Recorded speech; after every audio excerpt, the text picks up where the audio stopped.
Fala galera, esse vídeo é para você que já decidiu que quer prestar concurso público, mas ainda não conhece bem o Ministério Público. Quando a gente entra na faculdade, a gente já entra com uma boa ideia sobre o que faz um juiz, o que faz um advogado, mas sabe pouco ou quase nada a respeito da carreira do Ministério Público. Nesse vídeo, nós vamos então trabalhar alguns conceitinhos, funções, nomenclatura e forma de ingresso na carreira para o Ministério Público. E só para que vocês tenham noção, nós temos ótimas oportunidades em Ministério Público no ano de 2024. MP de São Paulo, MP de Minas, MP do Mato Grosso do Sul. São concursos que têm uma recorrência muito frequente. Só para que vocês tenham noção, nos últimos 15 anos, o MP de São Paulo ofertou mais de 1.000 vagas para o cargo de promotor de justiça. Falar sobre o Ministério Público, nós precisamos começar lá da Constituição Federal, que no artigo 127 diz que o Ministério Público é a instituição permanente essencial à função jurisdicional do Estado, a quem incumbe a defesa da ordem jurídica, do regime democrático e dos interesses individuais e sociais. Galera, o Ministério Público, então, é responsável por tutelar, por proteger aquilo que é de todo mundo, mas não é de ninguém especificamente. E ele age assim, por exemplo, no direito do consumidor, ele age assim, por exemplo, no direito da infância e da juventude, do meio ambiente, habitação e urbanismo. Na área criminal, o Ministério Público tem uma importantíssima função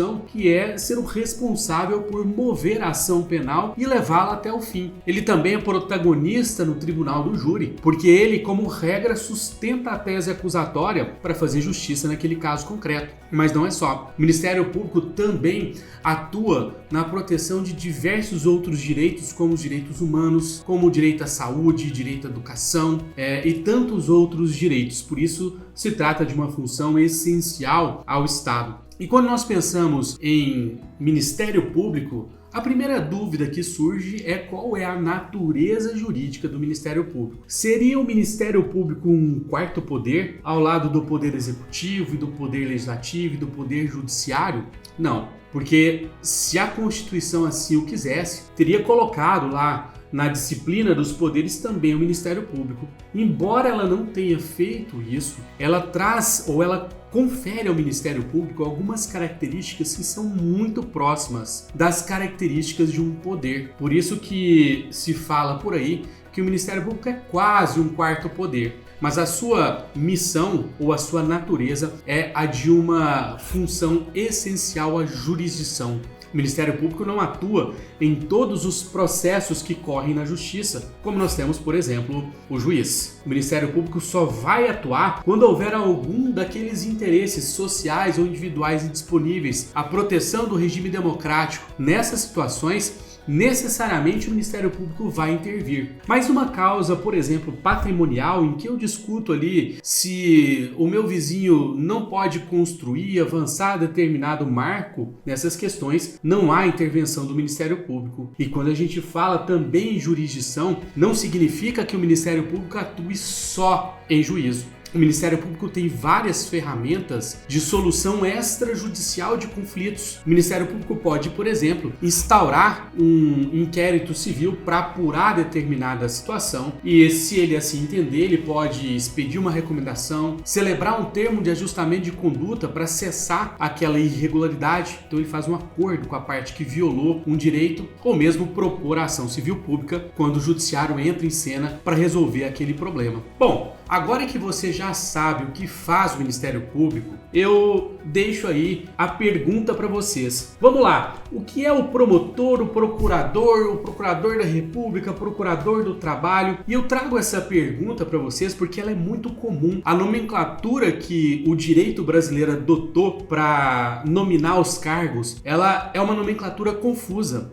Ele atribui o nome de procurador a todos os integrantes da advocacia pública que tutelem, os interesses dos entes públicos. Então, o procurador do Estado vai ser o responsável por defender em juízo e extrajudicialmente o Estado. Nós temos o procurador federal, procurador da Fazenda Nacional, procurador da Advocacia da União. Todos esses cargos são cargos de procurador. A pessoa que os ocupa é chamado de procurador. Aliás, na Advocacia da União, ele é chamado de advogado da União, mas os demais mais sempre procurador. E temos também as procuradorias municipais. No Ministério Público, nós puxamos aí o nome procurador. No âmbito do Ministério Público Estadual, e aqui nós temos uma divisão que vai segregar o Ministério Público em Ministério Público Estadual e Ministério Público da União. Cada ente da federação, cada unidade federativa vai ter o seu Ministério Público, e nós temos também, em paralelo, o Ministério Público da União, que vai dizer o seguinte: olha, assim como nós temos aquela divisão da justiça, em Justiça Federal, Justiça do Trabalho, Justiça Militar, nós temos um correlato no âmbito do Ministério Público para permitir com que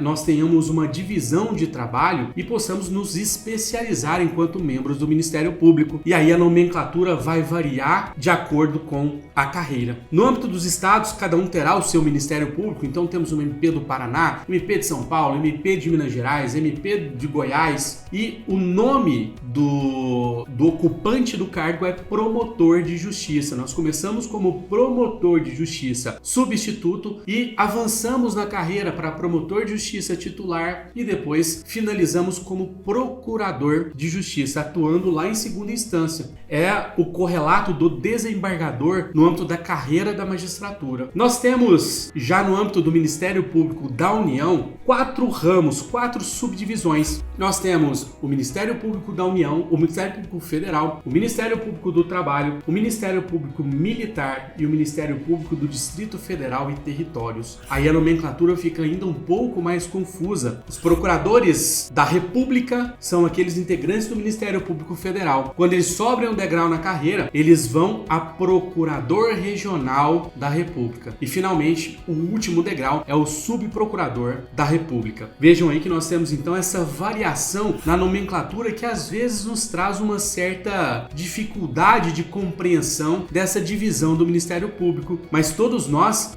membros do Ministério Público, somos unidos, pelo princípio da unidade que está previsto lá no artigo 127, parágrafo 1º da Constituição, por um objetivo em comum, que é a proteção da ordem jurídica, do regime democrático, dos interesses sociais e individuais indisponíveis. É isso. Nós organizamos então a estrutura da carreira dessa forma. O ingresso na carreira sempre ocorrerá por meio de provas que compreenderão provas escritas, provas de marca-x, prova de título, prova oral, e depois nós temos a movimentação interna na carreira que vai se dar por meio de promoção ou remoção. É bom lembrar que os promotores e procuradores têm uma importante garantia chamada a inamovibilidade, que vai nos colocar uma situação de não poder ser removido compulsoriamente para garantir que a gente possa atuar de forma isenta. Então, o governador ou o procurador-geral de justiça, que é o nosso chefe, não pode nos tirar daquela determinada promotoria como uma espécie de castigo. E para quem conhece um pouquinho da magistratura, deve estar aí pensando, olha, mas parece bastante. Vejam só, nós temos aí cláusula constitucional de simetria entre o Ministério Público e a magistratura. Então, o que vale para a magistratura vale também para o Ministério Público. Nós temos então uma série de garantias que são garantias por remissão, que são buscadas lá da magistratura e trazidas para o âmbito do Ministério Público. Mas é óbvio, nós temos concursos separados. Se você quer ser promotor de justiça, vai prestar concurso para o MP. Se quer ser juiz, para a magistratura. E vamos lá, muita gente pergunta, eu posso prestar concurso para o MP de São Paulo e depois migrar para o MP do Amapá, por exemplo? Olha só, até há pouco tempo atrás, nós não tínhamos essa possibilidade. No entanto, foi aprovado uma PEC que está pendente de regulamentação que autorizou a permuta entre membros de ministérios públicos diferentes. Então eu poderia, de acordo com essa PEC, sair de um determinado Ministério Público e migrar para outro Ministério Público sem a necessidade de prestar um novo concurso. O que eu não vou poder fazer é sair do MP federal, por exemplo, e ir para o Ministério Público do Trabalho, embora sejam todos integrantes do mesmo Ministério Público da União. É isso aí, galera. Essas são algumas noções preliminares, e para você que ainda está em dúvida sobre qual concurso prestar, abram esse leque aí, que o Ministério Público é uma carreira fantástica, uma carreira maravilhosa. Um grande abraço a todos e venham estudar conosco aqui no Estratégia Carreira Jurídica.